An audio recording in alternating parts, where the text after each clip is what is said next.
Hello guys, retrial naman tayo ng design. Ito, sa pinagdugtungan, i-accurate natin na walang pinagdugtungan para maganda po siya tingnan. Ayan o. Bago lang po yan. Kaya gagawa natin ng pagdugtungan. Ayan. Basa-basa po yan, kaya medyo hindi katulad kasi ito walang pagdugtungan. Hindi natin makukuna ng ano kasi ito halata na pinagtiktikan yung dugtungan. Ito yung ganito na hindi siya ganong malata. Okay. Ito yung ginagawa natin. Yan. Kakabit lang natin yung halo natin. Ito yung hurumahan natin. Ito po yung hurumahan natin. Yan. Ito. So dumidikit ko yung halo dito sa ano, kaya lagyan natin po ng tubig na may mantika bago ito natin lalapat sa pinagpalitadahan. Na bubulihin muna siya para medyo makinis bago lalapatan ng ganito.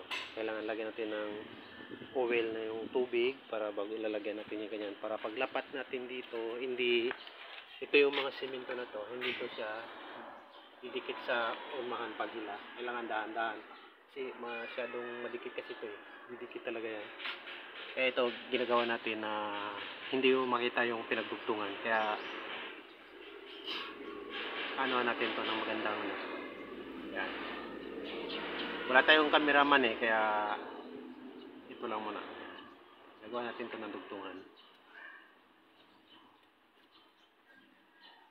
Nakakunik ito, nakakunik din yan. Kasi dalawa na to yung patan, baliktaran. Nakalapat na yung ganyan, nakagano'n, naka-L. Babaliktarin mo naman ng ano.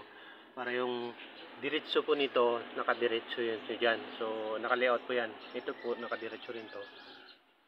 Ito yung ano, para sabihin, wala po siyang pinagdugtungan. Kaya i-ano natin yan. I-remove natin yung mga bukol-bukol na yan. Ganyan. Yan, kakamay-kamayin mo lang. Kaya ito pagdating po sa mason, hindi naman basta-basta yung mason-mason ka lang. Kailangan pagdating sa mason round ka. Kasi medyo mas mahirap ang mason eh. Hindi sabing may mga tile hitter din na hindi marunong mag ganito. Tiles lang talaga. Kailangan sa mason, dala mo lahat. Nagmumoldura ka, nagta-tiles, lahat na yung mahihirap. Yan.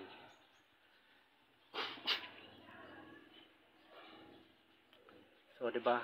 Kamay yan, nagagamit yung kamay pagdating sa ano. Hindi na lang puro kain yung kamay. Kailangan magagamit din yan sa pagtatrabaho. Hindi puro tagay.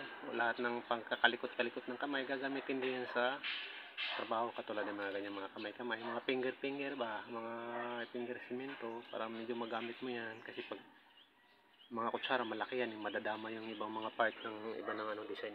Pagkahirap yung mga ganyan system. So, ganun lang po yan. Share po and follow sa ating page. Maraming salamat sa